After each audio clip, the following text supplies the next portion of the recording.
सियालकोट में सड़कें बनी हैं, सियालकोट में आए दिन ब्रिज बनते हैं, हम देखते भी हैं, गवर्नमेंट काम करवा रही है। क्या अस्पताल में लगाने के लिए इनके पास पैसे नहीं? और क्या अगर अरबों रुपए का फंड आता है तो वो जाता कहाँ पे है? वो लगता हुआ तो कहीं नजर नहीं आता। इनकी सीटी स्कैन मशीनें खराब आती, इनके ब्लड टेस्ट के लिए इनको बाहर लैबों में भेजा जाता है। उसके अलावा कोई भी ऐसी जो सहूलियात है वो उस बंदे को मिलती हैं जिसकी या तो सिफारिश होती है तो या फिर वो प्राइवेट रेफर कर देते हैं। मतलब ये एक सरकारी अस्पताल प्राइवेट माफिया के नरगे में नजर आता है। इस वक्त सिचुएशन हमारी ये है, शहर के जो सियालकोट के लोग हैं वो उनको भेड़ बकरियों की तरह इन्होंने समझ लिया हुआ है। सरदार बेगम हॉस्पिटल हमारा बंद पड़ा हुआ है, सरकारी अस्पताल में हमारे पास इतनी कैपेसिटी नहीं है कि कोई लोग उधर जाए तो वो अपना ट्रीटमेंट करवा सकें।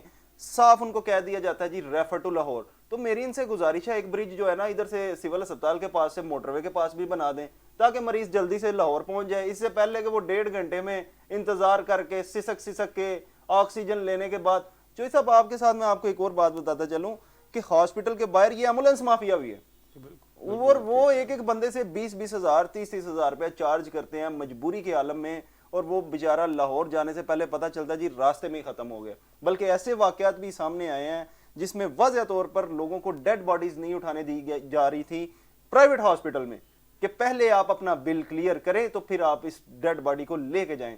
तो इस सारी चीज़ों की ये जो हमारे सियासी लोग हैं, ये MP MNAs हैं, वो क्या वो जिम्मेदार नहीं है या इंतजामिया इस चीज़ को नहीं देखती?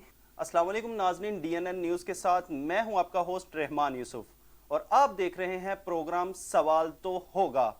आज हम बात करने जा रहे हैं शहर इकबाल की, जिसे सियालकोट भी कहा जाता है। इस शहर की अगर पॉपुलेशन की बात की जाए तो 45 लाख से ज़ायद आबादी इस 4 तहसीलों पर मुश्तमिल शहर में आबाद है। इसके साथ साथ अगर इंडस्ट्री की बात की जाए तो सियालकोट चैम्बर ऑफ कॉमर्स ने पूरी दुनिया में अपना लोहा मनवाया है। जो शहर अपना एयरपोर्ट बना सकता है, अपनी ड्राई पोर्ट बना सकता है, उसके साथ साथ अपनी एयरलाइन भी बना सकता है। और क्या उस शहर में एक अस्पताल बनाना नामुमकिन है? आखिर ऐसा क्यों है? हमारे साथ मेहमान मौजूद हैं, चौधरी SN इस्माइल गुजर साहब, मरूफ कानूनदान भी हैं और शहर सियालकोट पर बड़ी गहरी नज़र रखते हैं। उनसे हम आज गुफ्तगू का आगाज़ करेंगे और सबसे पहले उनसे पूछेंगे कि क्या सियालकोट को एक मेयारी अस्पताल मिलना मुमकिन है या नहीं। अस्सलाम वालेकुम। जी वालेकुम सलाम। कैसे हैं आप? ठीक ठाक जी हैं? अल्हम्दुलिल्लाह, अल्लाह का शुक्र। जो सब शहर इकबाल में जहाँ ड्राई पोर्ट भी बना लिया, एयरपोर्ट भी बना लिया, एयरलाइन भी बना ली, अस्पताल बनाना कोई नामुमकिन काम है? जी बिल्कुल, आपने जिस पॉइंट की तरफ तवज्जो मबजूल करवाई, आपकी टीम ने जिस हवाले से डाटा इकट्ठा किया, मैं ये समझता हूँ ये काबिल सद तहसीन है। इसके साथ साथ जहाँ तक बात है अस्पताल बनाने की, तो ये सबसे पहले स्टेट की बेसिक ज़िम्मेदारी हुआ करती है कि अपने बाशिंदों को हेल्थ सिक्योरिटी और एजुकेशन जो प्रोवाइड करनी है और फ्री ऑफ कॉस्ट प्रोवाइड करनी है, किसी भी वेलफेयर स्टेट की वो ज़िम्मेदारी होती है। हम अगर हुकूमती हलकों की बात करें, वो किसी भी पार्टी की हुकूमत हो, वो पीपल्स पार्टी की हो, वो पाकिस्तान मुस्लिम लीग नून की हो, वो PTI की हुकूमत हो, वो किसी भी पार्टी की हुकूमत हो, मैं ये समझता हूँ कि बतौर स्टेट अपने बाशिंदों को सेहत और तालीम, इनकी बेसिक सहूलियात देना उनकी बेसिक ज़िम्मेदारी है। जहाँ तक बात करें हम अपने शहर सियालकोट की, तो सियालकोट शहर में जैसा कि आप अभी बता रहे थे कि यहाँ पे 45 लाख, मैं ये समझता हूँ कि ये पॉपुलेशन इससे भी ज़्यादा हो चुकी है। बहुत से दूसरे शहरों से, बहुत दूसरे अजला से लोग नकल मकानी करके यहाँ पर आ चुके हैं अपने रोज़गार की तलाश में। उस हवाले से बहुत ज़्यादा 50 के करीब लाख के करीब भी अगर हम समझें तो लोग इसके करीब मेरा ख्याल है कि इस हमारे ज़िला में आबाद हैं।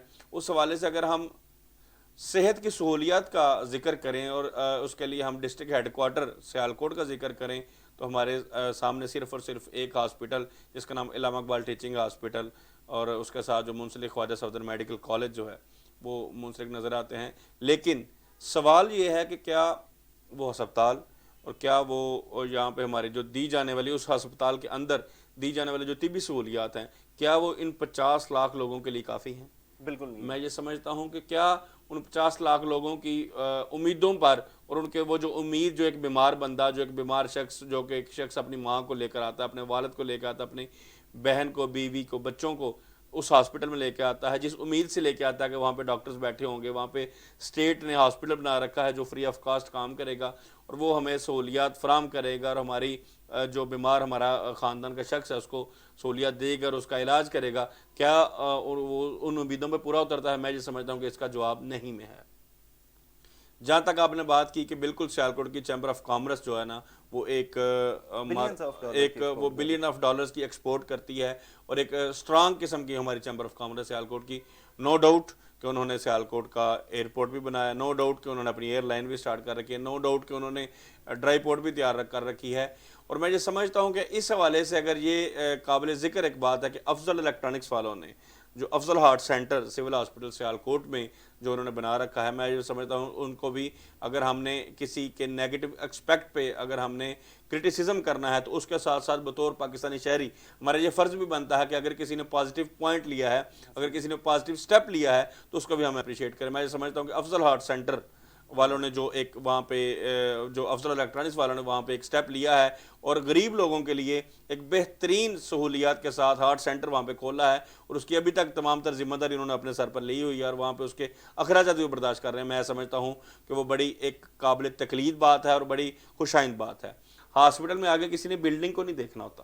میں یہ سمجھتا ہوں کہ ایک مریض کو اگر بلڈنگ وہاں پہ خستہ حال بھی ہو یا بلڈنگ اگر نئی پینٹ نہ ہوئی ہو، نئی ٹائلیں نہ لگی ہوں، لیکن اندر صحت کی سہولیت بہتر ہوں، اندر صفائی ہو، اندر صفائی ستھرائی کا کام بہتر ہو، اندر بیڈز پورے موجود ہوں، ڈاکٹرز عملہ موجود ہو، نرسنگ سٹاف موجود ہو، میڈیسن موجود ہوں، اندر M R I machine, C T scan machine, اندر ایکس رے والی مشین، اندر ڈائلسس سینٹر، اندر برن یونٹ اور اندر ٹراما سینٹر جس طرح ہارٹ سینٹر بنا ہوا ہے وہاں ہاں نیورو کا جو ہمارا بہت سارے مریض ایسے ہارٹ اس کے برین سٹروک کے آتے ہیں ان کے لیے علیحدہ علیحدہ کے ڈپارٹمنٹس اور وہ اپنی ذمہ داری پورے طریقے سے نبھا رہے ہوں، تو میں یہ سمجھتا ہوں کہ وہ عوام کے لیے بھی ایک نعمت سے کم نہیں ہوگا۔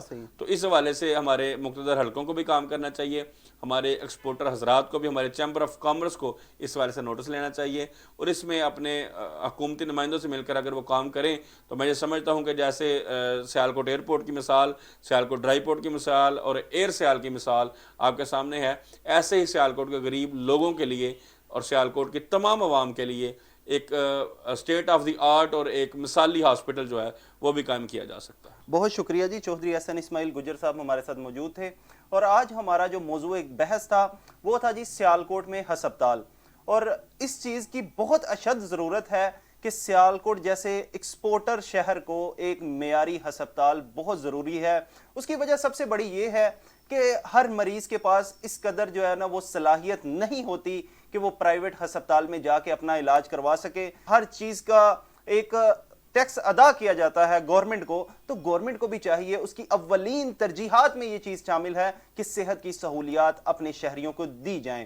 ضرورت اس امر کی ہے کہ سیالکوٹ جیسے شہر میں فی الفور اس ہسپتال کو بھی بہتر کیا جائے اور اس جیسے 1 سے 2 مزید ہاسپٹل بنائے جائیں تاکہ لاہور جانے سے پہلے لوگ اپنی جان بچا سکیں اور مرنے سے بھی بچ سکیں۔